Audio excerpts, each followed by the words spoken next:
back once again, another edition of Inside the Headset. Here we are, Week 3, Game 3, and I'm with the head coach of the Oakland Patriots, head coach Kevin Creasy. How you doing, Coach? Doing good, Stork. Well, came away with a big win Friday night, took on Kenwood. Let's run through that. Yeah, it was a dedication for our turf field, and so it was a big night, a lot of festivities. A lot of our sponsors showed up, had a big crowd, a great crowd, and 14-14 ball game in the first quarter, and then, I think our defense kind of woke up a little bit and started realizing that they have some guys that can really go on Kenwood's side, and I've been really bragging on some of their receivers. And, like I said, 14-14, and then our defense stepped up, our offense started producing, and it all started with another special teams play, just like last week.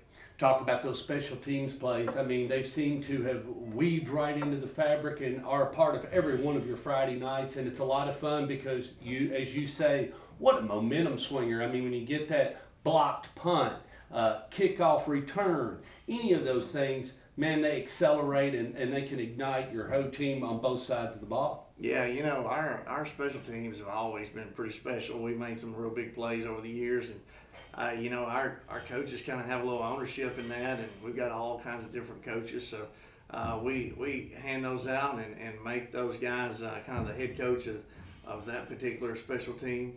And some guys really ran with that, and because of that, we get it coached up really well and put some really good players out there. Only our best players go out on special teams, and it's made a difference over the years. Quarterback played well. He seems to continue to strive and move forward and learn the Oakland Patriot offense. What does he need to get better, Coach? What does he need to happen in order for him to continue to that next phase of Oakland Patriot? Where you want him to be? Yeah, his quarterback rating is way over 140. He's doing well, handling the offense, handling the adjustments, making sure to keep a lot of ball security going. We want to keep the ball if we have a choice to give it away, we want to punt it. So we've done a really good job of keeping the ball off the ground and out of opponents' hands. As far as improving, I think as a whole we got to improve. I think we're still having trouble getting on the same page with some receivers, and a lot of that's on the receivers. They got to make sure they're running their routes exactly where we're supposed to. He's going to put the ball on the money if we give him time with the offensive line. And like I said, it's just a developmental process where he's got a ways to go. The O-line's got a ways to go. Our receivers and tight ends, running backs, they've got a ways to go. So it's luckily just second week, third week of the season, so we've got some time.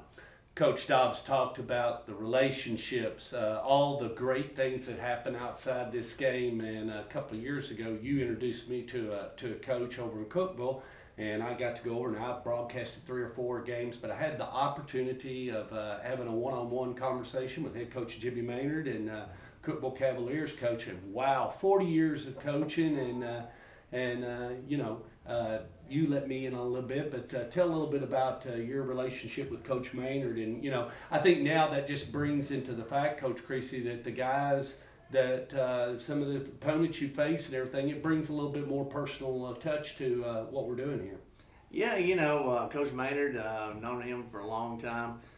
Coach Dobbs and myself were actually coaching together as assistant coaches against Coach Maynard back in the day when he was at Carthage, and we were at Trousdale, so we had some big games and packed a lot of stadiums, doubled the size of the population of the town, actually, because there were so many people involved and interested in the outcome of some of those great battles. And I got to know Coach Maynard after we quit playing each other. Now we're playing each other again. He's just a good ball coach. He's one of those guys that he's kind of set in his ways, and he's got a good method of doing things. And he's going to make sure there are certain standards that he upholds, and those players are going to be held to that standard. And there's a lot of things that he believes in that I think make a lot of coaches successful, and that's why he's always been successful where he's been. Thank you for doing that, and I just appreciate you stepping out and giving us the lead on that, because we're headed over there tomorrow night. But you've got a game here, and you did not have to text, tweet, or send an email to your opponent. They've had it on their schedule, and you've had it on yours. The Battle of the Boulevard, whatever you want to call it. They're not too far away, and it's a region game. You got some seniors, last time to play Siegel, whatever you want to call it, but it is what it is in the regular season, and you're taking on Michael Copley and the Siegel Stars tomorrow night. Talk about them. Yeah, a lot of respect for Coach Copley and his staff. He's assembled a good staff.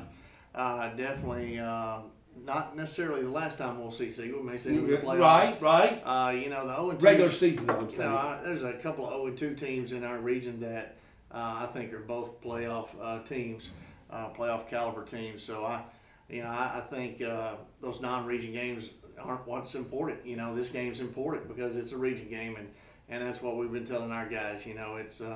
It's about going 1-0 in the region, not 3-0. We're worried about 1-0 in the region, and then after that, we can worry about going 4-0 because it's again a non-region game after that with Germantown. So we're not looking ahead. We're definitely we respect what Siegel's got going on. We see marked improvement on both sides of the ball. Love what they got going on defense. Got some really good players over there, loaded up with a lot of athletes on the defensive side. So I think it's going to make for a tremendous challenge.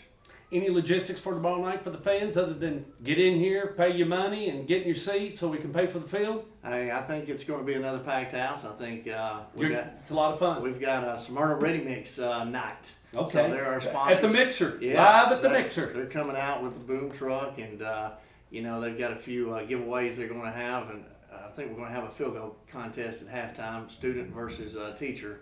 Yet to be determined who that's going to be. Please get video of that. I want to shoot the video of that. I definitely want to see it, and I don't know if I'll be able to watch it live, but I want to watch it on tape. And then, of course, our first pep rally of the year, so it should be a big deal for our school. Great time to talk to the students and let them know how much you appreciate them, and you want to make it a lot of racket tomorrow night against Siegel Stars. All right, 7 o'clock tomorrow night. Stars and Patriots right here at Ray Hughes Stadium on the turf at the Mixer.